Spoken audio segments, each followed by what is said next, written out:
Always remember that the women that cry in arguments because they can't get their point across are usually some of the sweetest women with the biggest fucking hearts. Or they're the biggest manipulators out there. I want you to think about what you actually said, young lady. The women who cry during an argument, not during the discussion, not during a conversation, but during an argument, who cry because they cannot, not the man is not listening, not that the man is yelling and screaming, but cannot get their point across, meaning that they are having issues verbalizing their commentary, and or their commentary is being proven to be false, who cannot get the agreement to which they are desiring, are the ones that have the biggest hearts. No, there may be a few, but the fact that a person cannot express themselves without trying to cry their way into a person all of a sudden sympathizing with them and coming into agreement with them so that they can be right when they are more than likely wrong, it is not that they have a big heart. It is that they are utilizing the fact of their crying as a manipulation tactic to get the person to all of a sudden side with them, to all of a sudden want to placate to whatever their emotional need is at the time. This is a manipulation tactic. This is not a tactic of someone who is making a valid point. I have had many an intense discussion with women, and they did not cry because they couldn't get their point across. The only ones who cried were the ones who was trying to be so right. So let me tell you a story. So I was remember when I was with this one young lady, and we would when we would go and pick up my children, um, which was every other weekend, and then holidays, and then every other week during the summer. There was this one time, but it happened more than one time.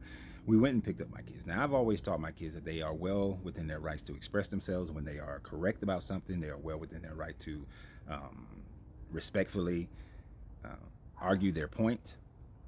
And so, that just because someone is an adult does not make them right all the time. So, on our hour and a half journey from my children's mother house to my house, the there was a discussion that was being had. I can't remember exactly what it was about, but it was a historical discussion. And me, and as you can imagine, especially if you're from my other channels, you will know that me and my kids have very deep historical conversations. I teach them a lot about history. The young lady in question was a school teacher, and she taught kindergartners. Well, this was more of a ninth, eighth grade level historical conversation, even though my oldest at the time was only 12, the other two at 7 and 8, and but they were very well read. So my children were correct in their statements about the historical situation or the character, and the young lady was completely wrong. But she kept arguing and arguing, and she's arguing with children. And finally, you know, her and the children brought me into the conversation, and I'm sitting here wondering at the time frame, why is she still arguing and she's wrong? And so they finally brought me into the conversation, and I told them, I said, well, no, I told her, you're wrong. That's not right. Look it up, Google it. You'll find out that you're wrong. And she just kept arguing, and then she started crying, and my kids started shutting down a little bit, and because she was crying, and I'm sitting there looking at her, a little twisted, like, the hell you crying for? And so we rode the last like 30 minutes till we got to the house, pretty much in silence, the kids just speaking amongst themselves. So we get to the house, and I bring her into the bedroom, and I asked her a question. I said, why did you keep arguing a point without just looking it up on Google to find out if you're wrong or if you're right and being able to prove it?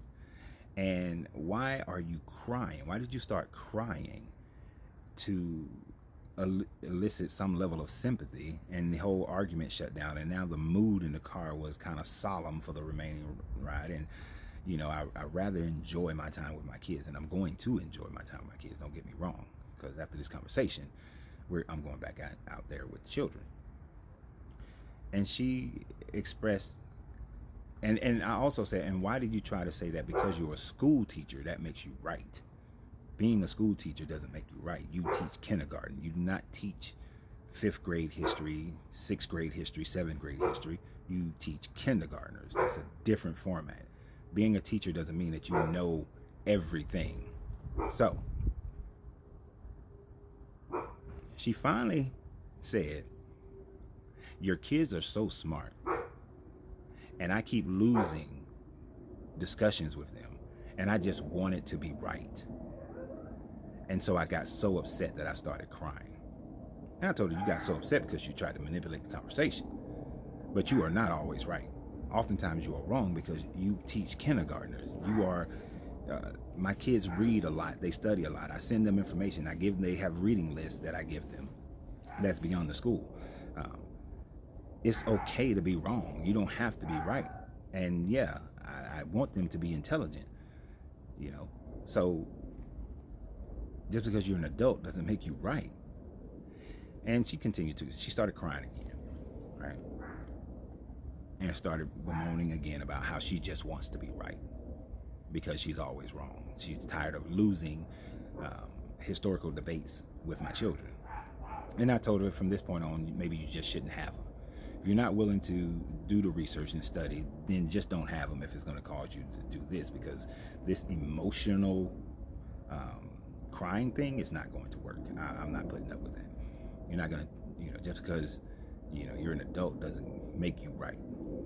So anyway, I left out the room, went and had fun with my kids. She came out about 30, 40 minutes later, and she got over herself and everything. But it did show me something more about her personality that was hidden from me when we were dating. So she tried to manipulate the situation.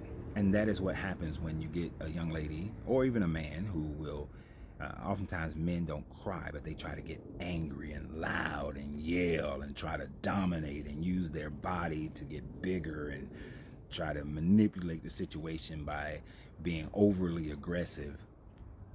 And you have some women who will do that as well. They will try to be super aggressive in order to win a debate. If that's the case, you're dealing with a person who is insecure with themselves and a person who is incredibly manipulative. And a manipulative person is not somebody that you want to be with. So it's somebody that either you want to take the time to work with them, or you can realize the flaw and you can kick them to the curb. So always remember, you have to free yourself to be yourself, because your greatness is non-negotiable.